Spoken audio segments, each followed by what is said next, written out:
মধ্যপ্রাচ্যের আকাশে কি সত্যি নতুন শক্তির উদয় হয়েছে? ইরান দাবি করেছে তারা শুধু ইসরায়েলের উপর ক্ষেপণাস্ত্র হামলা চালায়নি, বরং সাময়িকভাবে ইসরায়েলের আকাশসীমার একটি বড় অংশের নিয়ন্ত্রণও তাদের হাতে এসেছে।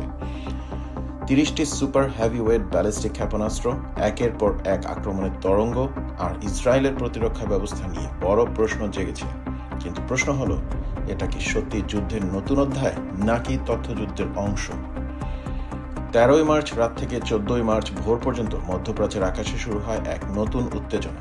ইরান জানায় তারা ইসরায়েলের বিরুদ্ধে একটি বড় মাপের ক্ষেপণাস্ত্র অভিযান শুরু করেছে।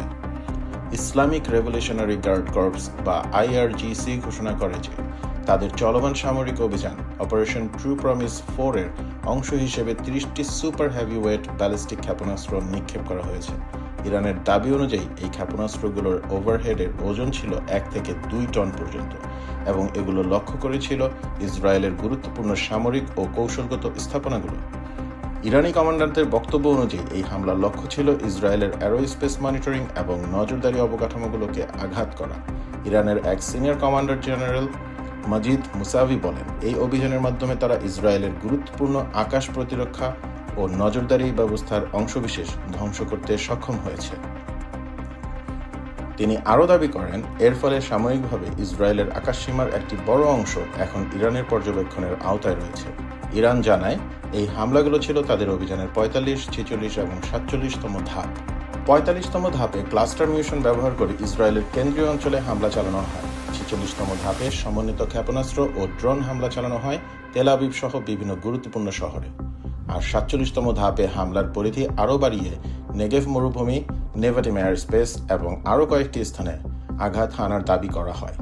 ইরান আরও দাবি করেছে যে তাদের আকাশ প্রতিরক্ষা ব্যবস্থা 2টি মার্কিন ড্রোন ভূপাতিত করেছে এবং এখন পর্যন্ত বিভিন্ন ধরনের 112টি ড্রোন ধ্বংস করা হয়েছে।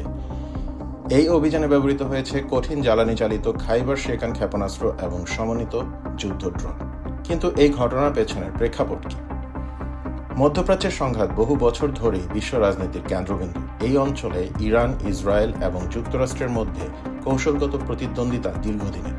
ইরান নিজেকে মধ্যপ্রাচ্যের একটি বড় আঞ্চলিক শক্তি হিসেবে প্রতিষ্ঠা করতে চায়, অন্যদিকে ইসরায়েল তার নিরাপত্তা ও সামরিক শ্রেষ্ঠত্ব বজায় রাখতে চায়। এই দুই শক্তির মধ্যে সরাসরি সংঘাত অনেক সময় প্রক্সি যুদ্ধের মাধ্যমে প্রকাশ পায়, যেমন লেবানন, সিরিয়া বা গাজা অঞ্চলে। বিশ্লেষকদের মতে সামরিক অভিযানের পাশাপাশি এখানে চলছে আরেকটি গুরুত্বপূর্ণ যুদ্ধ, আর সেটি হলো তথ্যযুদ্ধ। প্রতিটি পক্ষই নিজেদের সাফল্যকে বড় করে তুলে ধরতে চায় এবং প্রতিপক্ষের সক্ষমতা নিয়ে প্রশ্ন তুলতে চায়।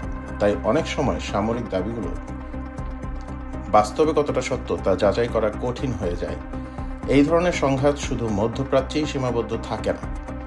এর প্রভাব পড়তে পারে বৈশ্বিক অর্থনীতি, জ্বালানি বাজার এবং আন্তর্জাতিক নিরাপত্তা পরিস্থিতির উপর।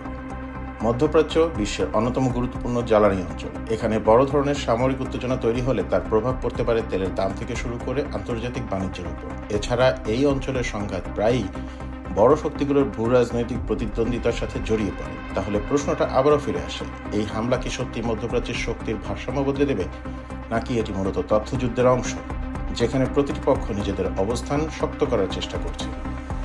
একটা বিষয় নিশ্চিত, মধ্যপ্রাচ্যের এই উত্তেজনা শুধু আঞ্চলিক নয়, বরং বৈশ্বিক রাজনীতির জন্য গুরুত্বপূর্ণ। আর সেই কারণেই পুরো বিশ্ব এখন তাকিয়ে আছে এই অঞ্চলের পরবর্তী পদক্ষেপের দিকে।